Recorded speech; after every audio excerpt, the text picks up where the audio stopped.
Hi, I'm your host, Roger Monder, and this is Breaking Ground, a show about the agriculture industry here in Newfoundland and Labrador.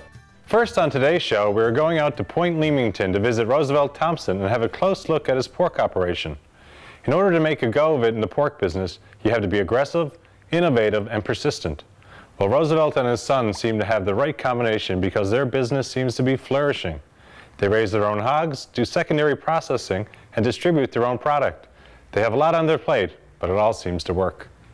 Then we're off to Corner Brook to visit Elvis Gillum at his roadside market. His first roadside operation was out of the back of his pickup truck. Now, this modern, attractive building is a showcase for fresh, homegrown produce that brings in customers time and time again. And just for a bit of fun, we're going to go to the annual Farm Field Day. There's going to be lots of music, lots of food, lots of animals, and lots of kids. And also, Monique Tobin is back with guest Andrea Bourne. Andrea is the Executive Director for the Federation of Agriculture. She has a lot to talk about, especially about the many government programs out there to help farmers expand and modernize their operations. Wow, it looks like a great show to me. Why don't you put your feet up and relax, and we'll be right back.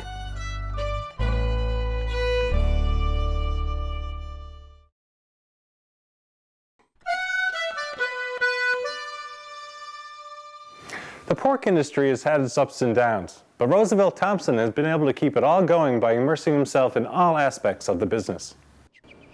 In any endeavor, a good first step in making it succeed is to build on your strengths.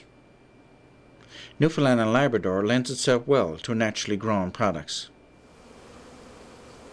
Newfoundland honey is the only honey in the country that is chemical-free. Except for Hawaii and Australia, it is the only honey in the world that does not have to chemically spray to get rid of mites. Our naturally grown blueberries are well known across the country as being extremely high in antioxidants. A lot of our sheep are reared on islands where natural grasses are their main food source. It makes for a healthy, much sought-after product. In Point Leamington, you can add pork to that list. Roosevelt Thompson, owner of Leamington Farms, talks about pork and pork products. Our product is probably superior to any pork that's in the marketplace in Newfoundland. For one thing, I guess the freshness. I mean, well, to start off with, I mean, we have a herd that's disease-free. We got nothing being vaccinated for any diseases that is common to some places, and the pork air, when it's marketed, we slaughter weekly and we deliver weekly, so everything is fresh. So there's nothing left lying around from, or I mean, in the case of coming from the mainland, I mean, you know, we got to come across the Gulf. It takes a week to get a product from somewhere on the mainland back to markets in Newfoundland. So you got that week of freshness gone.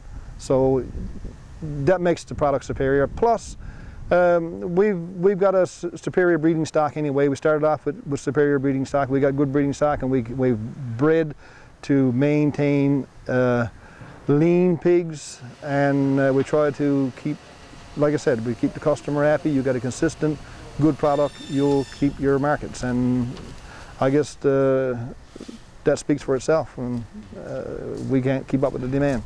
Having a disease-free, vaccine-free animal is a great foundation for a variety of other healthy pork products.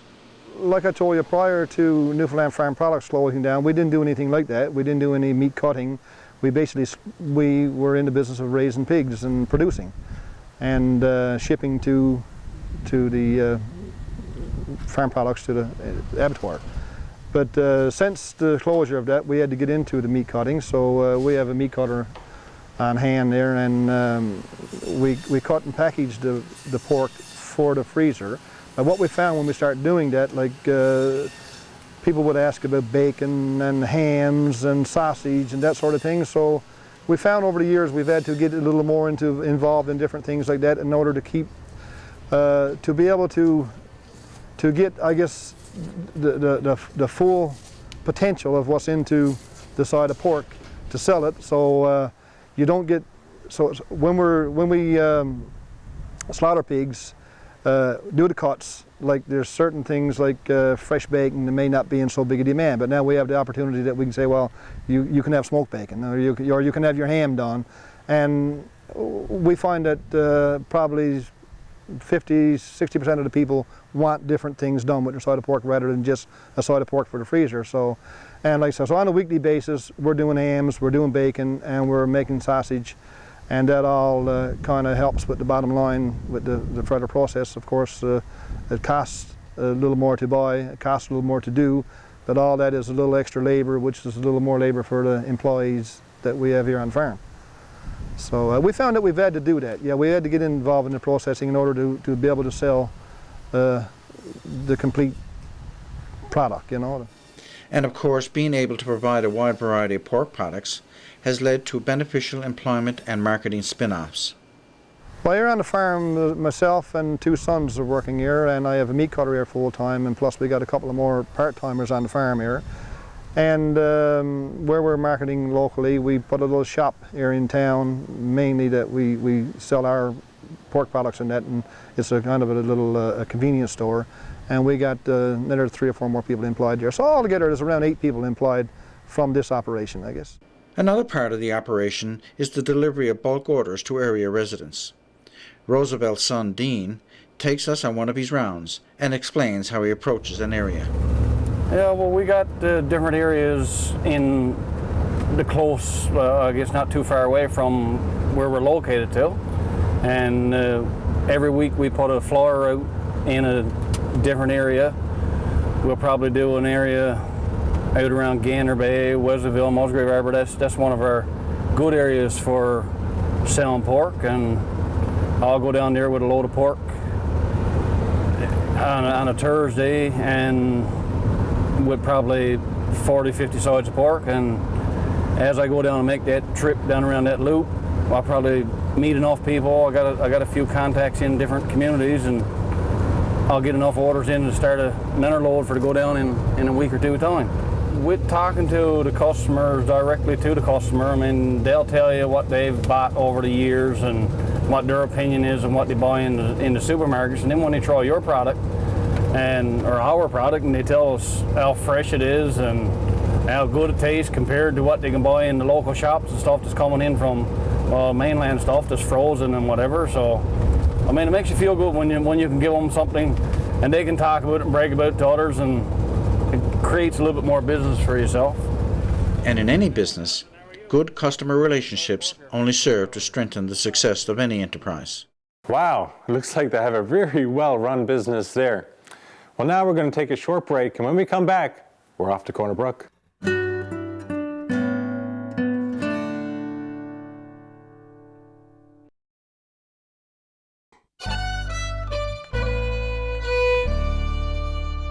Elvis Gillum and his roadside market in Corner Brook had humble beginnings. Here's his story. Elvis Gillum approached marketing in the way he felt was best for him. We tried to avoid the middleman. We learned very young in our careers, way back when we first started, if we were going to sell vegetables to retail and wholesale, that we wouldn't be successful at it. We wouldn't be able to stay at it. Prices were very low, and the support, believe it or not, from the retailers wasn't there. So Elvis Gillum decided to go the direct market route. He describes how it all started. Well, we started out selling right out of the back of a truck. It was 30 years ago. I rolled into Umber Gardens and took the tailgate down on my Chev pickup and started selling vegetables. From that we progressed to a roadside stand, and we've seen a real good future in this. It took us a while to buy a piece of land and get where we are today, but we got 1 year under our belt now. The basic concept of marketing for Elvis Gillum is the same for other farmers in the agricultural industry. But even though the concept is similar, each farmer has their own approach. Cyril Fudge's 220-acre farm in Woodale presented a unique challenge for a unique operation.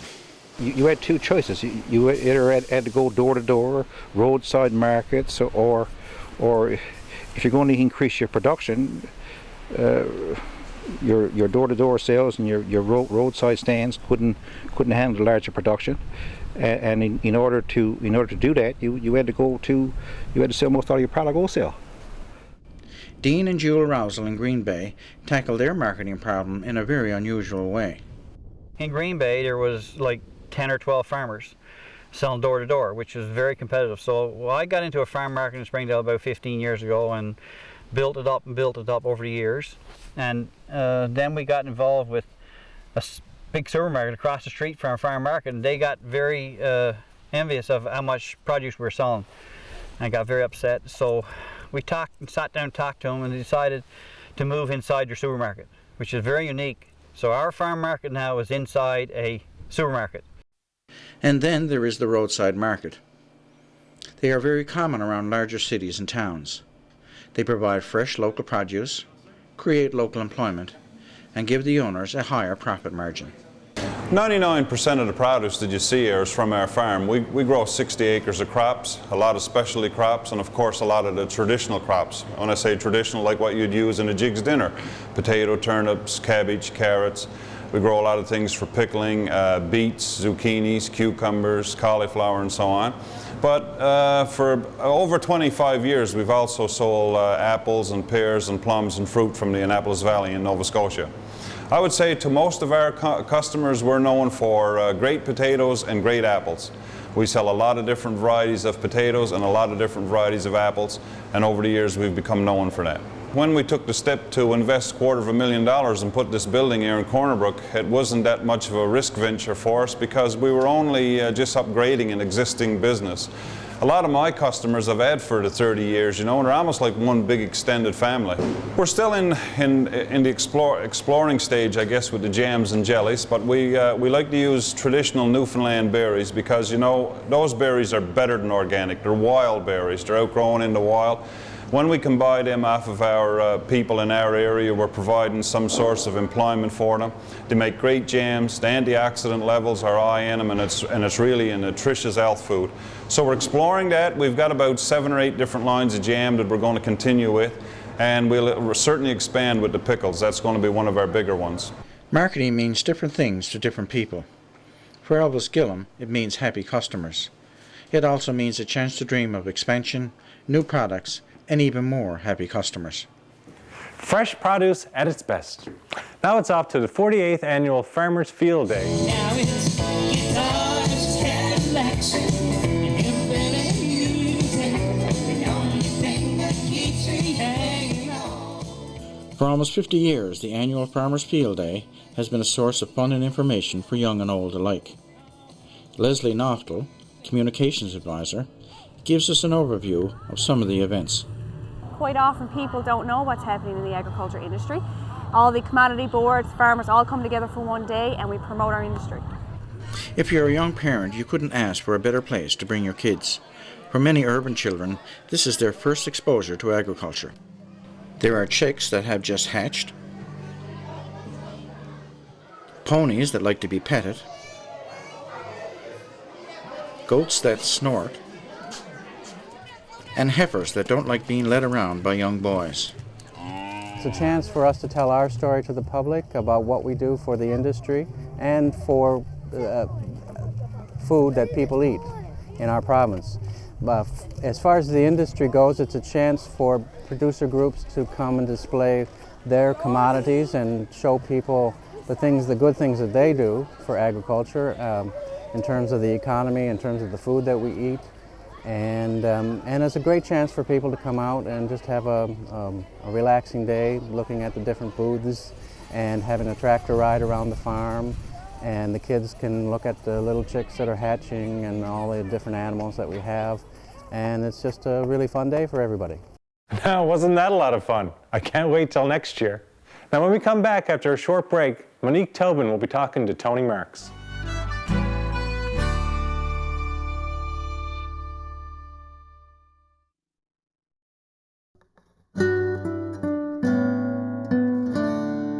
Welcome back.